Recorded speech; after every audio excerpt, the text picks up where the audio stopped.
Easy है paper, moderate भी नहीं कहेंगे, इजी लगा। फोर मतलब क्वेश्चन था, मतलब 4 लाइन का था, पढ़ने में भी टाइम स्पेंड हो रहा था। सिंप्लीफिकेशन इजी था। मेरा तो फर्स्ट टर्म था, वैसे एग्जाम दे दिए थे। सो स्विफ्ट 2 का भी पेपर ओवर हो चुका है। IBPS RRB PO का कैंडिडेट बाहर आ रहे हैं, जैसा कि आप देख रहे होंगे। चलिए उनसे बातें करते हैं कि स्विफ्ट 2 का क्या अपडेट रहने वाला है, किसने Easy क्वेश्चन है। बनाए। इजी है पेपर, मॉडरेट भी नहीं कहेंगे, इजी लगा मुझे। ईजी हाँ, रीजनिंग और मैथमेटिक्स दोनों। टाइम बाउंड वाला जो सीन बना है इस बार, हाँ, टाइम इस बार नहीं, मतलब बैंकिंग के मोस्ट ऑफ द एग्जाम्स में हाँ, लेकिन इसमें लेकिन सेक्शनल टाइम पहली बार रही। हाँ। उससे इज इट गुड वन या फिर थोड़ा दिक्कत करा? नहीं, अब जिन्हें फ्रीली बैठ के बनाने की आदत, उनके लिए तो इशू होगा ही ना थोड़ा सा। हाँ। लेकिन चूंकि हम लोगों ने पहले से एग्जाम दे रखा है तो सेक्शनल टाइमिंग की आदत है शुरू से ही, very तो good टाइम thing। मैनेजमेंट पे वर्क करना होगा स्टूडेंट्स Okay। को, ताकि वो लोग ऐसे मैनेज कर सकें। ओके, आप हमें बता दो जो DI है मैथ्स में, हाँ जी, हाँ जी। क्वांट में, वो किस टॉपिक से एसोसिएटेड थे? नहीं, मेरे पाई चार्ट्स वगैरह आए थे। अच्छा। वो मैथमेटिक्स में, और DI वगैरह नॉर्मली था। मुझे DI थोड़ा सा टफ लगा, DI एज कम्पेयर टू पहले जैसे IBPS का हमने PO वाला एग्जाम दिया था, उसके कंपैरिजन में। टफनेस किस सेंस में? लैंग्वेज कॉम्प्लेक्स था या फिर कैलकुलेशन नहीं, कॉम्प्लेक्स था? इसमें इशू ये हो जाता है ना कि चूंकि हमारी प्रैक्टिस अगर छूट जाती है ना, हाँ। तो वर्ड्स को समझने में थोड़ा बहुत इशू हो जाता ओके, है।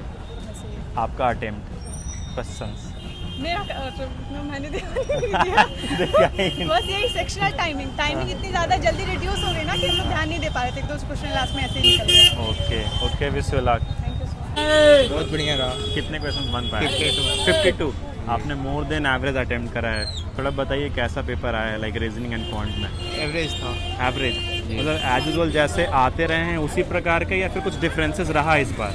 इस बार रॉन्ग सीरीज था, बहुत हार्ड था, और DI था एक बहुत हार्ड था, मतलब क्या बोलते हैं, फोर मतलब क्वेश्चन था, मतलब 4 लाइन का था, पढ़ने में भी टाइम स्पेंड हो रहा था। अच्छा। और रीजनिंग मतलब मॉडरेट था। जो DI वो बोल रहे हैं जो टफ था, वो किस पे बेस्ड था? उतना ध्यान नहीं दी, नहीं बना वो मेरे अच्छा, वो से। बना नहीं। अच्छा, एक- लैंग्वेज भी DI का वो कठिन आ रहा है क्या? थोड़ा मुश्किल पढ़ने हाँ, में, समझने में? बहुत समझने में मुश्किल आ रहा है। अच्छा, जो टाइम जो चेंज हुआ है, like 25 minute for the reasoning and 20 for the quant, तो जी। ये मोर देन इनफ है या फिर लग रहा है यार ये चीज़ नहीं रहता तो ज़्यादा बेटर होता? नहीं, पहले से हम लोग प्रैक्टिस कर चुके थे, उससे डिफरेंट नहीं उससे लगा, कुछ फ़र्क नहीं पड़ा? फर्क नहीं पड़ा। ओके, आप रीजनिंग में बताओ टॉपिक वाइज क्या क्या क्वेश्चंस रहे? मेजोरिटी किससे रही और सबसे कम क्वेश्चन किससे रहा? फ्लोर पजल था 10% का, अच्छा। और 2 था क्या बोलते हैं, रो वाला कॉलम वाला बेस था, एंड एक था और पजल था क्या बोलते हैं, लाइन वाला, और यदि डायरेक्शन, डिस्टेंस डायरेक्शन था, और 2 क्वेश्चन इसी का था, क्या बोलते हैं, मतलब अल्फ़ाबेटिकल सीरीज का था, जो Okay। क्या बोलते हैं, मतलब कि इसमें कितना मतलब नंबर आएगा, कितना नंबर नहीं आएगा, डिफरेंस भी वो आता है जो वो था। एंड बस इतना ही, मतलब 24 अटेम्प्ट किए हैं अच्छा, इस पे। रीजनिंग में? जी। अच्छा, it's a good attempt. Okay, point वाले में बता दीजिए मेजोरिटी किस टॉपिक से क्वेश्चन रहा और सबसे कम क्वेश्चन किससे रहे? मेजोरिटी वहीं DI 2 था, DI, okay। और 15 तो अर्थमेटिक था, अच्छा। 5 थी सिंप्लीफिकेशन था, और 5 रॉन्ग नंबर सीरीज था, अच्छा। एंड एक कैलकुलेट था, हाँ। एंड 2 DI था, और 15 ये था अर्थमेटिक था। बस any 40 feedback for question. The upcoming candidate? बस आते जाओ और देते जाओ। Okay, all the best. Thank you. कितने क्वेश्चंस बन पाए? 60 बनाया मैंने। 60 क्वेश्चंस। कैसा है लाइक क्वांट का एंड रीजनिंग का? रीजनिंग तो अच्छा था, रीजनिंग सारा अच्छा था, थोड़ा सा टाइम टेकिंग था बट ठीक था। ठीक था। And quant? क्वांट थोड़ा, हाँ, वो हो सकता है मिसिंग, ये सॉरी आपका रॉन्ग सीरीज आया था। ओके सिंप्लीफिकेशन इजी था। Okay, and what about DI and caselet? Caselet आया था और एक नॉर्मल वाला भी आया था, तो अच्छा था।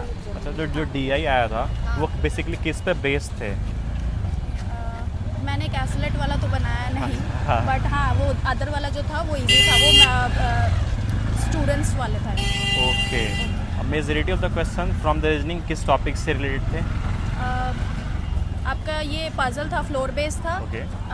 सिटिंग अरेंजमेंट थी, हाँ, हाँ। सर्टेन नंबर्स थे, इनक्वालिटीज़ भी थी, ओके, क्वाड्रेटिक ये नहीं दिया था, क्या बोलते हैं, सेलोगिज्म नहीं दिया था। अच्छा। टाइम बाउंड जो हो गई है अब, हाँ। उससे दिक्कतें हुई या फिर इज इट गुड? नहीं, दैट वाज गुड। Good। कोई ऐसा ये नहीं है, हाँ, मतलब अगर आपका प्रैक्टिस है तो आप कर लोगे। कर लेंगे। हाँ। एनी प्रिडिक्शन कि कितने तक पॉसिबिलिटी बन सकती फॉर द कट ऑफ? वैसे आई डोंट नो रियली, क्योंकि सब जो भी निकल रहे हैं सबका पेपर मतलब दुखी है कि अच्छा नहीं किया, इतना अटेम्प्ट नहीं कर पाए। फर्स्ट टाइम ऐसे चेंज कर दिया जाए ना टाइम का, टाइम स्लॉट का, तो इसलिए भी थोड़ी डिफिकल्टीज हो रही है लोगों को, बट आई डोंट नो क्या हो सकता है। Okay, still I wish you best, all the best. Thank you. कितने क्वेश्चंस बन पाए? 40 इट्स अ गुड अटेम्प्ट, सबका ऐसा ही जा रहा है। हाँ क्वेश्चन कैसा आया? थोड़ा मैथ टफ था। अच्छा, टाइमिंग बाउंड हुआ है तो सबसे पहले कौन सा क्वेश्चन आ रहा है, पेपर आ रहा है? तो वही क्या बोलते रीजनिंग वाला ही। रीजनिंग, सबसे पहले रीजनिंग आ रहा है। अच्छा, और टॉपिक वाइज क्या है सब्जेक्ट का, लाइक थोड़ा आगे आ जाते हैं। रीजनिंग से लाइक किस टॉपिक से क्वेश्चन आए हैं? मेरा तो फर्स्ट अटेम्प्ट था, वैसे एग्जाम दे दिए थे। ऐसे दे दिए? हाँ, बस मेरे पास टाइम था तो वैसे एग्जाम दे दिया, तो प्रिपरेशन मेरा कुछ था नहीं। अच्छा, कुछ खास नहीं था।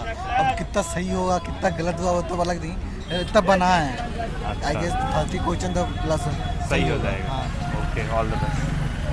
सो शिफ्ट 2 का ये अपडेट रहा कि इसमें भी जो अटेम्प्ट है सिमिलर जैसा कि फर्स्ट शिफ्ट में अटेम्प्ट रहा है वैसा ही रहा है। बाकी वैसे कोई कॉम्प्लेक्सिटी नहीं बढ़ी है पेपर में। बाकी थर्ड शिफ्ट का क्या अपडेट होता है वो भी मैं आपको अपडेट दूंगा। बाकी इस तरह के अपडेट के लिए बने रहे, देखते रहिए पटना लाइट एंड इसे फट के लिए चैनल को जरूर सब्सक्राइब करिएगा। Thank you so much.